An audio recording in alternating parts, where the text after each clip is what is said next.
Halo bro, kembali lagi bersama gua Bosi Wai. Hari ini gua ingin bahas masalah itu Menteri ATR yang baru tuh, ya kan, Ketua Umum Partai Demokrat bro, ya kan, Bapak Agus Harimurti Yudhoyono atau Bapak AHY gitu ya bro ya. Yang sekarang itu dia itu viral karena memuji-muji pembangunan IKN yang dilakukan oleh pemerintahan Pak Jokowi gitu ya bro ya. Nah kan dulu kan kalau lo ingat gitu kan, kalau lo suka lihat nontonin video-video berita politik gitu kan, lo pasti ingat bro ya.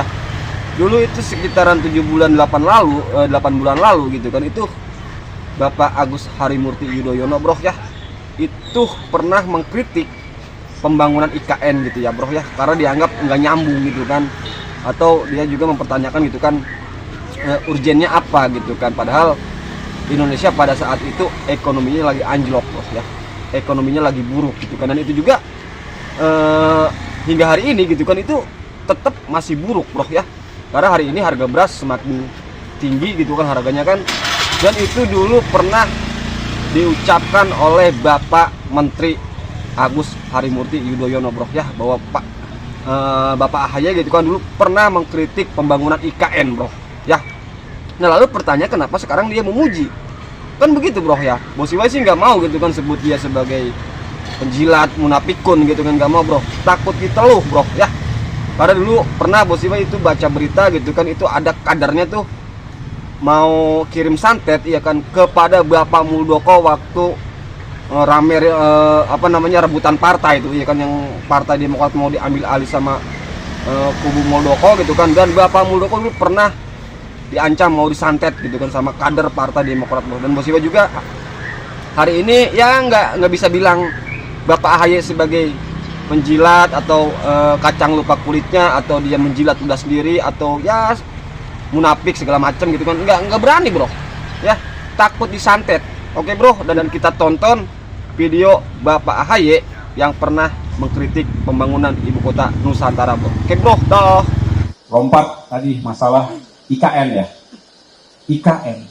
Demokrat memandang bahwa sebetulnya semangat membangun ibu kota baru dengan argumentasi logisnya yang nggak ada yang keliru dari sisi argumentasi logisnya. Nah yang menjadi kurang logis hari ini, ketika ekonomi Indonesia sedang sulit, tidak sedang baik-baik saja, masyarakat kita juga sedang tidak baik-baik saja, seolah ada yang memaksakan diri.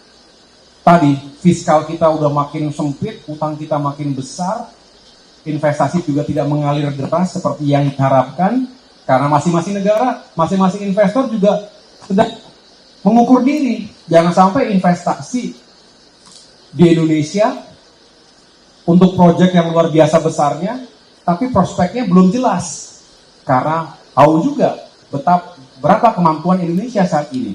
Nah, dengan demikian, saya terus terang ketika ada pembahasan di DPR, saya mengatakan tolong berikan catatan-catatan kritis. Semangatnya kita nggak ada masalah, tapi begitu harus dieksekusi sekarang juga sebelum 2024 harus jadi apa yang dikejar? Ya, apa yang dikejar? Jadi legacy itu tidak harus, pokoknya harus sekarang, kalau nggak tidak menjadi legacy kita. Kecuali memang tabiatnya adalah menihilkan legacy pemimpin sebelumnya. Ada ketakutan, ada kekhawatiran nanti kalau bukan saya yang gunting pita, nanti diklaim oleh yang lainnya.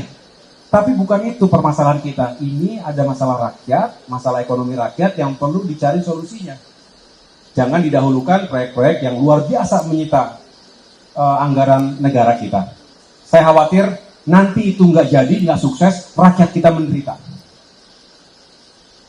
Kita pengen tidak memilih, pengennya jalan semua, tapi unfortunately ya kita harus memilih saat ini.